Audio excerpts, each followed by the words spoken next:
The Rite of Spring begins with a haunting diatonic melody high in the bassoon, harmonized in an unusual dissonant fashion by other wind and brass instruments.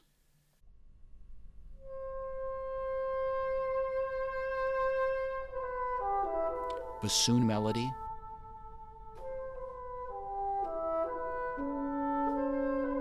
dissonant accompaniment begins,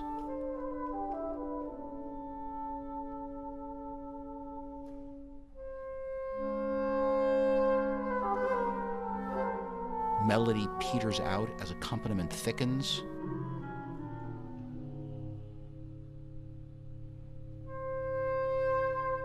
melody resumes,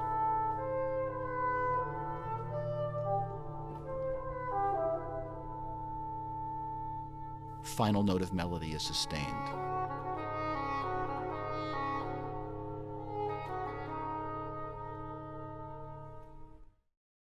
The bassoon melody is based closely on a Russian folk melody.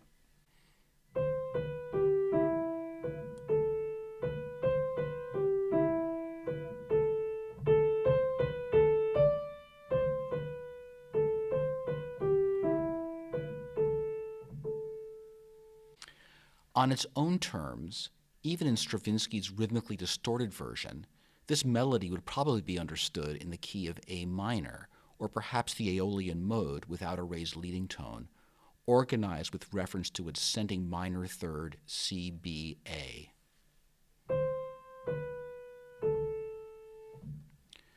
The C is embellished by an upper neighbor. The passing note B is embellished by an arpeggiation within the minor dominant. The A is embellished with a lower neighbor. So the basic structure would appear to be a descending third, C to A, in an implied A minor or A Aeolian.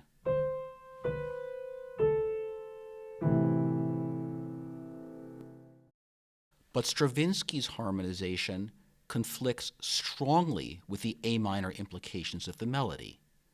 He harmonizes the melody first with C sharp alone,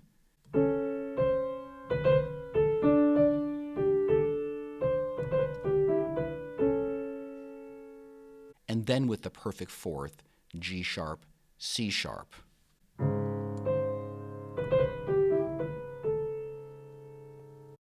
In relation to that perfect fourth, the melody is arranged symmetrically. The inversion that maps G sharp onto C sharp also maps D onto G and C onto A. Understood in that way, we can hear the motion from C to A not as a third progression in A minor, but in response to the pressure exerted by G sharp, C sharp. The C seeks and finds its symmetrical partner, thus restoring inversional balance and closing the gesture.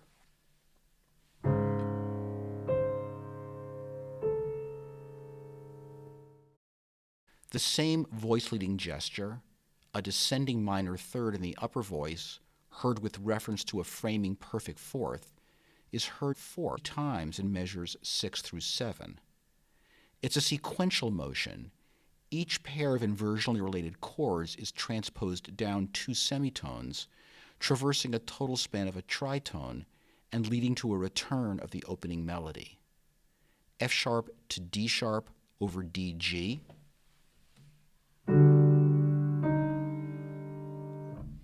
E to C sharp over C F.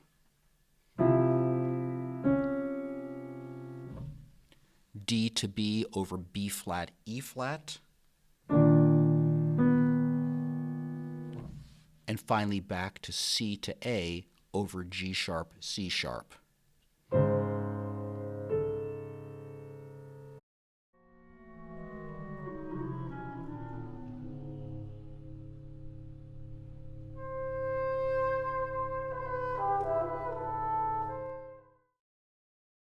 That tritone descent is the second half of an octave descent that begins in measure 4.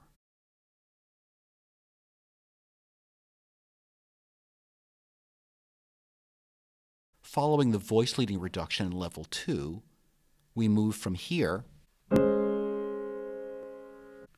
to here to here, then over a mostly sustained G sharp, C sharp, the melody descends from C to A. At the highest level, shown as level 1, we can hear the entire passage as an upper voice motion from C to A, supported by a sustained perfect fourth, G sharp, C sharp, and motivated by the inversion that exchanges G sharp and C sharp.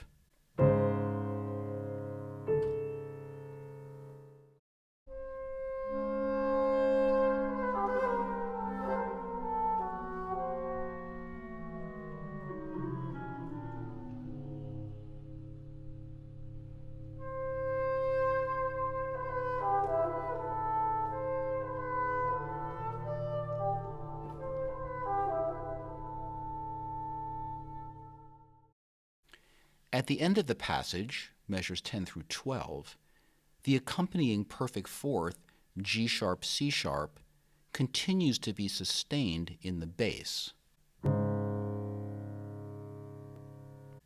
The folk tune is gone now, however, replaced by a more spacious new melody.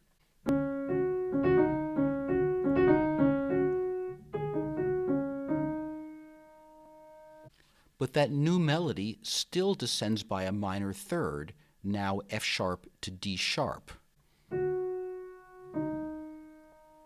And that melodic descent is still inversionally symmetrical with respect to the inversion that exchanges G sharp and C sharp.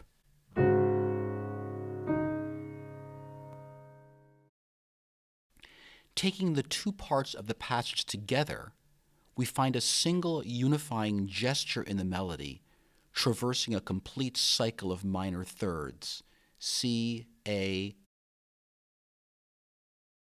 F sharp, D sharp.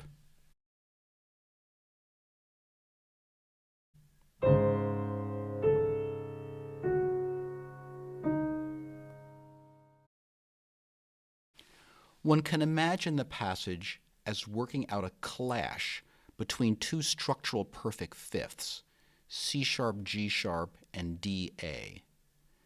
C sharp, G sharp is represented by the sustained perfect fourth in the accompaniment and by the new melody that arrives in measure 10.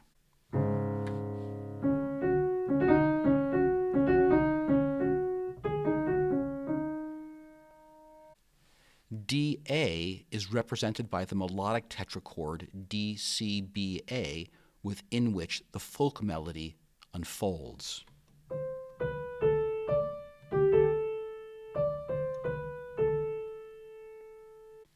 In traditional tonal music, the melody and harmony coincide and support each other.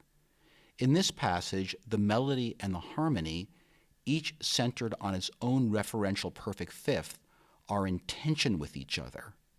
In this passage, the fact that the structural fifths are a semitone apart intensifies the clash between them.